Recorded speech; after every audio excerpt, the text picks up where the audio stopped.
Hi అండి. వంకాయని ఎన్ని రకాలుగా వండుకున్నా బోర్ కొట్టకుండానే ఉంటుంది. సింపుల్గా తక్కువ టైంలో అయిపోయి కమ్మగా ఘాటుగా ఉండే ఈ వంకాయ పల్లి కారాన్ని రెడీ చేసుకుందాం. స్టవ్ పై కడాయి పెట్టుకుని కడాయిలో 2 టేబుల్ స్పూన్ పల్లీలను వేసి వేయించుకోండి.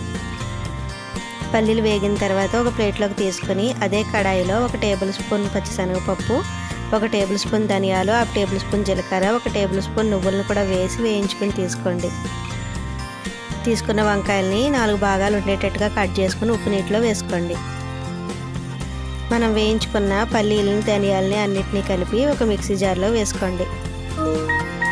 ఇందులో 6-7 వెల్లుల్లి రెమ్మల్ని, కారం, సాల్ట్ కూడా యాడ్ చేసుకుని మెత్తగా పొడి చేసుకుని పక్కన పెట్టుకోండి. స్టవ్ పై కడాయి పెట్టుకుని కడాయిలో 2 టేబుల్ స్పూన్ ఆయిల్ వేసుకోండి. ఆయిల్ బాగా హీట్ అయిన తర్వాత పోపు దినుసులు వేసి వేయించుకోండి. పోపు దినుసులు వేగుతున్నప్పుడే 2 ఎండుమిర్చిని కూడా యాడ్ చేసుకోండి.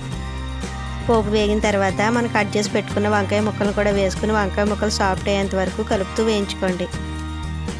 వంకాయ ముక్కలు ఇలా ఆయిల్లో మగ్గుతున్నప్పుడే ఇందులో రుచికి సరిపడా సాల్ట్ని యాడ్ చేసుకుని ఒకసారి బాగా కలుపుకోండి. వంకాయ ముక్కలు సాఫ్ట్ అయిన తర్వాత మనం రెడీ చేసి పెట్టుకున్న పల్లి కారాన్ని యాడ్ చేసుకుని ఒకసారి బాగా కలుపుకోండి. పల్లి కారం వేసిన తర్వాత 2 నిమిషాల పాటు బాగా మగ్గించుకుని చివరిగా కొత్తిమీరని యాడ్ చేసుకుంటే వంకాయ పల్లి కారం రెడీ. కమ్మగా ఘాటుగా ఉండే పల్లి కారాన్ని తప్పకుండా ట్రై చేసి చూడండి. Please subscribe.